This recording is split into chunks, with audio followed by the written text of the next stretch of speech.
The Apollo University, University of Leicester, 35 lakhs fees for 3-year BEng UK. అసలు ఈ వీడియోలో కనిపిస్తున్న ఈ కట్టల్ని చూడండి, మొత్తం పైసల కట్టలే. కొన్ని మాత్రమే మనం చూస్తుంది, చాలా చాలా చాలా తక్కువ. దొరికింది మాత్రం ఇక లెక్కలేనంతే. ఒకసారి చూడండి, గుట్టలు గుట్టల బంగారము, ఆ కార్డులు. ఇగో ఎంత మంచిగా స్మైల్ చేసి కనిపిస్తున్నాడు. ఎవరు అనుకుంటున్నారు? పెద్ద బిజినెస్ మ్యాగ్నెటో ఏదో అనుకున్నారు. కాదు, యాక్చువల్ ఏంటంటే ఈయన ఒక ఎమ్మెల్యే, అది కర్ణాటకకు సంబంధించిన ఎమ్మెల్యే. యాక్చువల్లీ ఈయన ఎక్కడ అక్రమంగా సంపాదించిండు ఈ డబ్బంతా అని ఈడీ రైట్స్లో దొరికింది. దానికి సంబంధించిన పూర్తి డీటెయిల్స్ ఇవి. అక్రమంగా ఇసుక ఖనిజాన్ని తవ్వి విదేశాలకు తరలిస్తున్నారన్న ఆరోపణలతో గతంలో ప్రజాప్రతినిధుల ప్రత్యేక కోర్టులో శిక్ష పడిన ఉత్తర కన్నడ జిల్లా కారవార కాంగ్రెస్ ఎమ్మెల్యే సతీష్ శైల్కు మరో షాక్ తగిలింది. ఇప్పటికే అక్రమ నగదు లావాదేవీలకు పాల్పడినట్టు ఆరోపణలు ఎదుర్కొంటున్న సతీష్ శైల్ ఇంటిపై ఎన్ఫోర్స్మెంట్ డైరెక్టరేట్ అంటే ఈడీ అధికారులు దాడులు చేశారు. ఈ దాడుల్లో ఎమ్మెల్యే అవినీతి బండారం బయటపడ్డది. కోట్లల్లో నగదు. ఇక పైసలు లెక్క పెట్టినా కొద్దిగా పైసలే పైసలట. ఎన్ని మిషన్లు తీసుకుపోయి లెక్క పెట్టినా పైసలు గుట్టలు గుట్టలుగా వస్తూనే ఉన్నాయట. కోట్లల్లో నగదు, కిలోల కొద్దీ బంగారం బయటపడింది. గతంలో ఐరన్ ఓర్ అక్రమ తరలింపు కేసులో ప్రజాప్రతినిధుల ప్రత్యేక కోర్టు సతీష్ శైల్కు 7 ఏళ్ల జైలు శిక్ష, 9 కోట్ల జరిమానా విధించింది. 7 ఏళ్ల పాటు జైలు శిక్ష, అట్లాగే 9 కోట్ల జరిమానా విధించింది. అయినా సారు ఇప్పుడు ప్రస్తుతం ఎమ్మెల్యే. మళ్ళా ఈడీ రైడ్స్ చేస్తే ఇగో గుట్టలు గుట్టలు గినిగానే డబ్బులు దొరికినాయి. ఏం చెప్పాలి ఇక. అయితే దానిపై ఆయన హైకోర్టును ఆశ్రయించడంతో ఆ తర్వాత ఆ శిక్షను కర్ణాటక హైకోర్టు నిలిపివేసింది. యాక్చువల్లీ ఆయనకు గతంలోనే శిక్ష పడ్డది. ఏంది? 7 ఏళ్ల జైలు శిక్ష పడ్డది, 9 కోట్ల జరిమానా పడ్డది. అయినా సరే మళ్ళీ ఇంకో కోర్టుకి పోయిండు, స్టే తెచ్చుకున్నాడు, అట్లా హోల్డ్ ఆన్ పెట్టింది అన్నట్టు. అయితే ఈ కేసు విషయంలో విచారణ జరుపుతున్న ఈడీ తాజాగా ఆయన నివాసం, కార్యాలయాలపై దాడులు నిర్వహించింది. ఈ దాడుల్లో 1.68 కోట్ల రూపాయల నగదు, 6.750 కిలోల బంగారం అంటే 6 కిలోల 750 గ్రాముల బంగారం బయటపడ్డది. బిస్కెట్లను కూడా స్వాధీనం చేసుకున్నట్టు ఈడీ తెలియజేసింది. అసలు ఆయన ఇంట్లోనే 1,68,00,000 దొరికి 6-7 కిలోల బంగారం దొరికితే లాకర్లు ఎన్ని ఉండాలి, బినామీల పేర్ల మీద ఎన్ని ఉండాలి, లాకర్లల్లో ఎన్ని ఉండాలి, ఎన్ని భూములు ఉండాలి, ఎన్ని ఫ్లాట్లు ఉండాలి, అవన్నీ కలిపితే ఎన్ని కోట్లు అవుతాయి, ఎన్ని మిషన్లు సరిపోతాయి.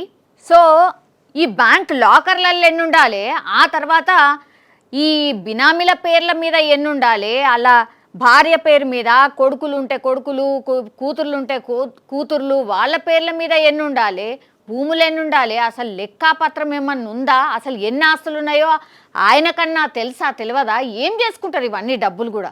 కోట్లు కోట్లు కోట్లు కోట్లు. అసలు ఏంది ఇది? ఇంత ఘోరమా? ప్రజాప్రతినిధులు సేవ కోసం ఉన్నారా, లేకపోతే ఇట్లా సంపాదించుకోవడం దానికే ఉన్నదా అనేది ఇట్లాంటి ఇన్సిడెంట్ చూసినప్పుడల్లా అనిపిస్తుంది. ఏందది?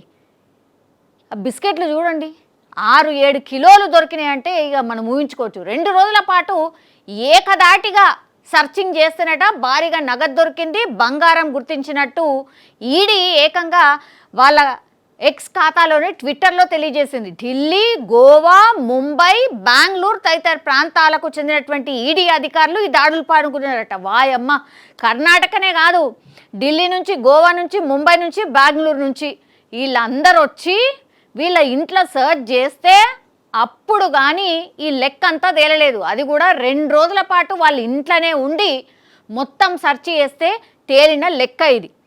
సో 14.13 కోట్ల నగదు ఉన్న బ్యాంక్ ఖాతాను ఫ్రీజ్ చేసిరట.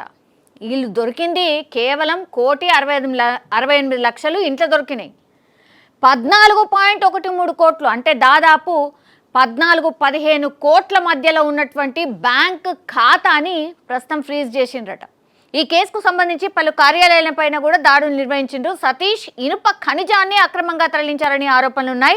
దానిపై ప్రజాప్రతినిధుల న్యాయస్థానం 7 ఏళ్ల కారాగార శిక్షను కూడా విధించింది. అయితే ఉన్నత న్యాయస్థానం శిక్షను రద్దు చేయడంతో కొద్ది నెలల కిందట జైలు నుంచి బయటకు వచ్చారు. జైలు నుంచి బయటకు వచ్చిన తర్వాత ఏం మారిండు? ఏమీ మారలేదు. చూడండి, ఇంకా కొన్ని గుట్టలు గుట్టలు గుట్టలు పైసలు, బంగారం పేరుకుంటా పోయింది. సింపుల్. 7 ఏళ్ల కారాగార శిక్షను విధించినప్పటికి కూడా స్టే వచ్చింది. ఈ క్రమంలోనే ఎమ్మెల్యేకు చెందిన శ్రీ మల్లికార్జున షిప్పింగ్ సంస్థతో పాటు ఆశాపురా మినకం, అట్లాగే శ్రీలాల్ మహల్, స్వస్తిక్ సీటల్స్, అలాగే ILS industries, Srilakshmi Venkateswara minerals తదితర సంస్థలపై ఈడీ అధికారులు దాడులు చేసిండ్రు. సో ఆయనకు సంబంధించిన ఇవన్నీ ఆఫీసెస్.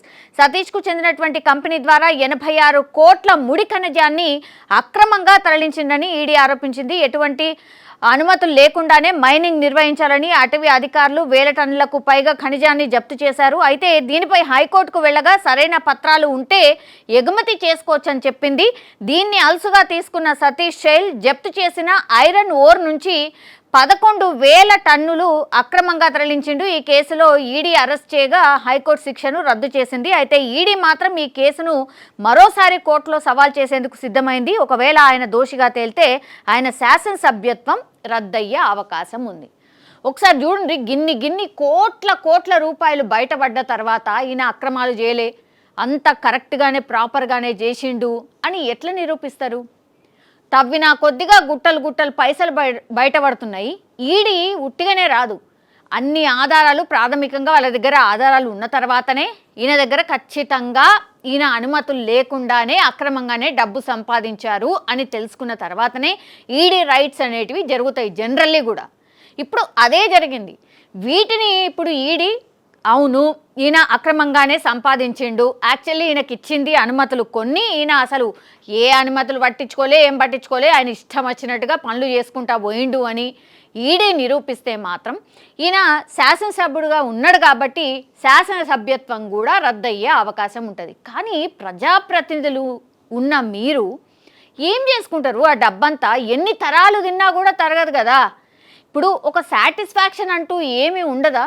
ఇట్లా గుట్టలు పైసలు చూసినప్పుడల్లా ఏమనిపిస్తుంది అంటే మనకే బాధ కావాలి. అరే ఇవన్నీ ఎందుకు సంపాదిస్తున్నారు? మళ్ళా ఓట్లు వచ్చినప్పుడు మనకే కదా 500-1000 రూపాయలు ఇచ్చి ఓట్లు కొనుక్కుంటున్నారు. వీళ్ళైతే సంపాదిస్తుంది గుట్టలు పంచి పెడుతుంది చాలా తక్కువ అని యాజ్ ఓటర్స్ మనం ఆలోచిస్తే కానీ ఈ అవినీతి ఆగదు. ఇట్లాంటి శాసనసభ్యులు కూడా పుట్టుకోకుండా రారు. ఇది మనం గమనించుకుంటేనే మనం ఏదైనా మన కోసం పనిచేసే ప్రజాప్రతినిధులను ఎన్నుకుంటాం. కానీ లేదంటే ఇగో ఇదే నడుస్తుంది, మనమే ఉంటాం, వాళ్ళు వస్తారు ఓట్లు అడగనీకు, వాళ్ళు వస్తారు, మేము గెలిస్తే అది చేస్తాం ఇది చేస్తాము అని అంటారు, మన దగ్గరికి వెళ్ళి వసూలు చేస్తారు, ఆ తర్వాత మళ్ళా మనకే ఖర్చు పెడతారు, ఓట్లు వేయించుకుంటారు. బస్ ఇది ఒక్కటి తెలుసుకుంటే మాత్రం నిజంగానే ఇట్లాంటి అవినీతి చేసేటటువంటి అక్రమంగా సంపాదించేటటువంటి వాళ్ళని ఎన్నుకోకుండా మనం ఉంటాం. And for more videos, Please subscribe to iDream. Please subscribe to iDream. Please subscribe iDream. And please subscribe to iDream. For more videos, subscribe to iDream. please like, share and subscribe to the channel. Congratulations, iDream. Subscribe to iDream. Subscribe to iDream.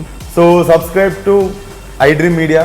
iDream ki iDream team andarki huge congratulations. Please subscribe iDream Media. Please subscribe to iDream.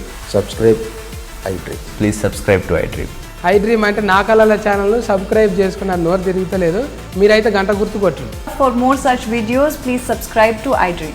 Subscribe to iDream. Please subscribe to iDream. Please subscribe iDream Media. Please do subscribe to iDream. Please subscribe to iDream Media. For best entertainment and information, please subscribe iDream. And don't forget to subscribe to iDream.